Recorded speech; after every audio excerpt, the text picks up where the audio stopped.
What's up, y'all? Alvin here, and today I'm going to answer the top 10 questions about fly fishing. I tell the good jokes.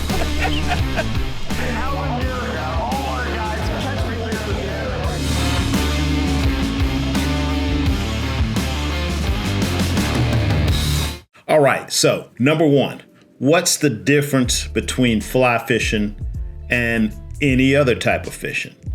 And that is the fact that with every other type of fishing, you are throwing a weighted lure or a weight or something that has some mass to it, and you're tossing that out, and a weightless line is getting dragged along behind it. Pretty much the opposite with the fly rod.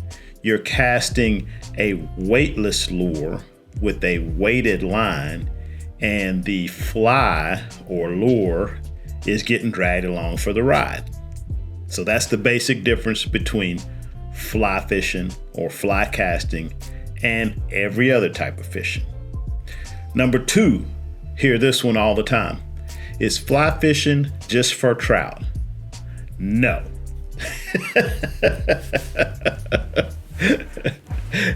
Number three, so what fish can you catch with a fly rod? Well, you can pretty much catch anything that swims.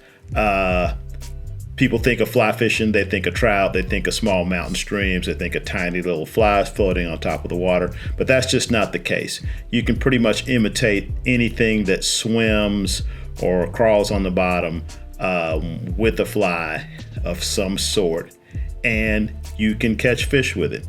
That's everything from small trout and panfish to large saltwater fish like sailfish, marlin, giant trevally. You can catch all kinds of fish with the fly rod. Okay, so number four, what is a fly? Now, there's a lot of debate in the world of fly fishing what constitutes a fly. Usually, people are going to say it's a hook with some type of fur or feathers attached to it. But there are all kinds of interpretations on what makes a fly. There are some flies that look much more like a lure, like a swim bait or a gold spoon. So what is a fly? Anything that you can cast on a fly rod is what I consider a fly, and a lot of other people do as well. Okay, so is fly fishing harder than regular fishing? And sort of a yes and no.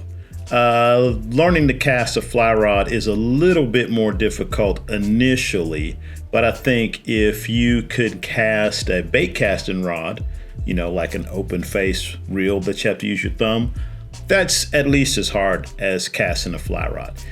Casting a fly rod is going to take a little bit more practice initially, but once you get used to it, I'm going to say it's not any harder than a lot of other types of fishing.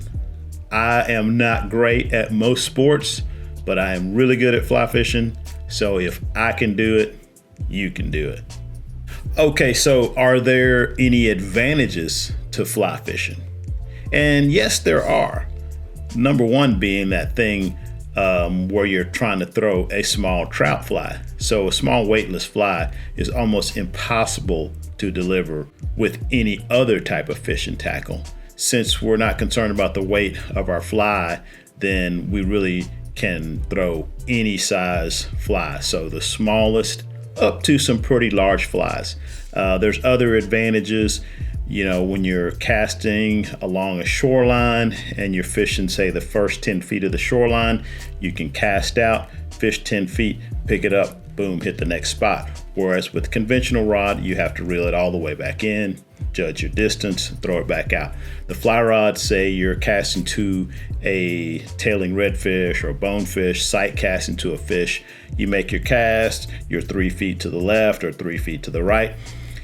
A lot of times you can immediately pick it up, adjust your cast, fire it back out there the exact same distance, 3 feet to the left, 3 feet to the right, versus a casting rod or a spinning rod where you have to reel it all the way back in, judge the distance, make a cast 3 feet to the left, 3 feet to the right. So there are some definite advantages to the fly rod.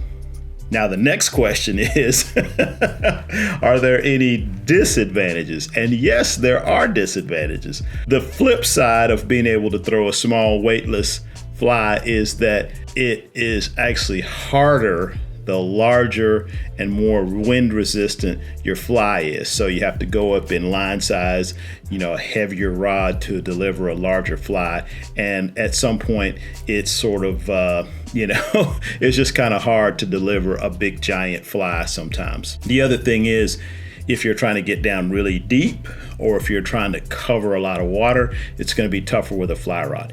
You can put on a really heavily weighted lure or just a big chunk of lead. You can get your lure, your fly, your bait, whatever, down as deep as you need to get it. With a fly rod, we do have sinking fly lines, but it's definitely going to be much more difficult to get a fly down really deep. And if you're just trying to cover as much water as possible, just blind casting, that's definitely going to be easier with a spinning or a casting rod, because you can just cast at a mile, reel it in, cast at a mile, reel it in, and so on and so forth. With a fly rod, definitely going to be a little bit tougher to cover a lot of water. Okay, so fly rods, why are they so long? That's a question I hear a lot. Partly has to do with the fact that you are holding your line in the air. So it's going to be a little bit easier to hold that fly line in the air than it would with a shorter rod. So on a shorter rod, the fly line is getting stuck on more stuff. And also, there's a lot of fishing techniques that actually involve using the length of the fly rod to mend the line or hold line off water, or different delivery techniques or line manipulation techniques that are going to be easier with the longer rod. There are plenty of short fly rods, 5.5 and 6 foot fly rods.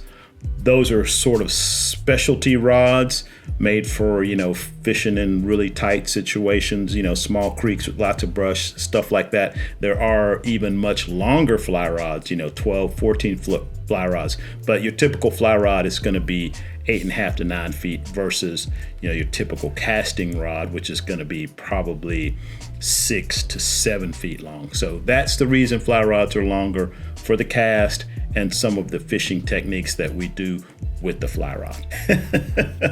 Now, this is another one I get a lot, is why do fly anglers wave the line around in the air so much? We call that false casting, and that is a way to deliver the fly.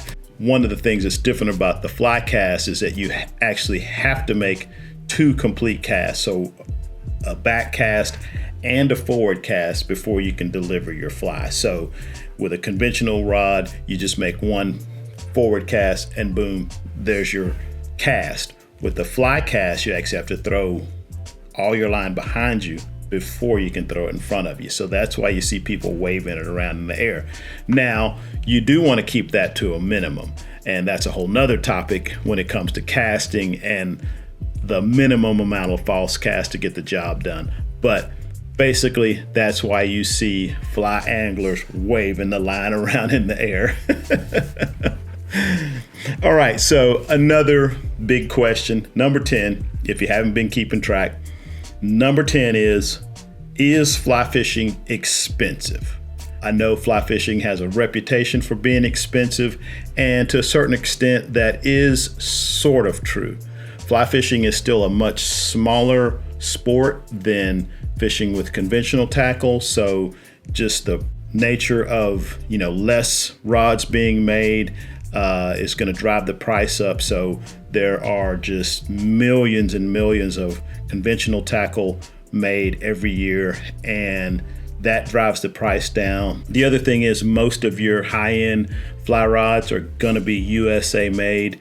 There are plenty of non-USA made fly rods that are perfectly adequate, and the prices are going to be a lot better on those outfits. So there's most of the major fly rod manufacturers now are making entry-level outfits that are way better than the entry-level outfit that I bought 30 years ago. So the same $150 that I spent 30 years ago to get a decent rod, definitely not the best rod, for that price now you get a much better rod than you would have got 20 or 30 years ago. So prices have come down some, which is shocking because prices of everything else have gone up. But the prices for the fly rods, the entry-level rods, are much better than they used to be. Now, whether fly fishing in general is expensive or not, it's kind of hard to say. So you could buy a really nice fly rod, reel, everything you need to fish with, or you could buy a bass boat. And the bass boat is going to cost significantly more than all your fly tackle. And the prices of some of the really nice high-end casting rods and reels are really starting to catch up with fly fishing. So you can spend as much money as you want. Maybe on the bottom end, you have to spend a little bit more to get into fly fishing, but I think prices have come down and it's not cost prohibitive to get into fly fishing. All right, so I hope that answers your questions. If you have more questions, drop them in the comments. Who knows, maybe I'll make another video. I want to thank everybody for watching this video. Hopefully, I'll see you in the next video. And in the meantime, good luck on the water.